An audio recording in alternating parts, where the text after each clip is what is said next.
আজ আমরা ঘরে চলে যাচ্ছি। এখন আজকে সকালেই ঘরে যাচ্ছি।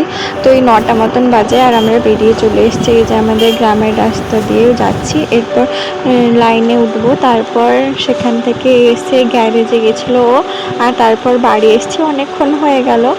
আমাদেরকে ছেড়ে দিয়ে এসে আবার গ্যারেজে গেছিলো, আমাদেরকে স্ট্যান্ডে নামিয়ে দিয়েছিলো। সেখানে আজকে ছোঁয়ার আধার কার্ডের কাজ ছিল, তাই আমরাও সেখানটায় দাঁড়িয়ে আধার কার্ডের কাজ করে আসতে প্রায় 11টা মতন বেজে গেছে। তারপর এলো এই যে কাঠ চেরাই করতে দেওয়া হয়েছিল, সেই রিক্সা এলো, তাই সেগুলো নামানো হলো। আর আমার সব ব্যাগপত্র সেই রিক্সাতে এসেছিলো, সেগুলো সব নামিয়ে ছোঁয়া এখন ঘুমিয়ে গেছে। তাই আমরা দুজন, মা আর আমি দুজন মিলে, মা বেশি করেছে, প্রথমে কাঠগুলোকে গুছিয়েছে, তারপর আমি এসে একটু হাতে হাত লাগিয়ে দিয়েছিলাম। তো তারপরে এই যে নোংরাগুলো পরিষ্কার করে দিচ্ছি, কাঠের যে গুঁড়োগুলো।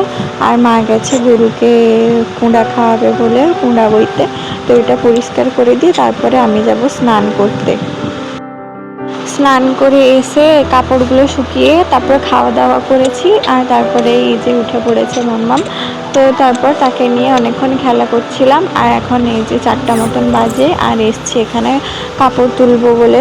কাপড়গুলো শুকনো হয়ে গেছে আর মেঘও উঠেছে, দেখতে পাচ্ছ কেমন কালো করে, হয়তো বৃষ্টি আসবে, সেই জন্য কাপড়গুলো তুলে নিচ্ছি, নাহলে ভিজে যাবে, তাই ছাদে নিয়ে এসেছি।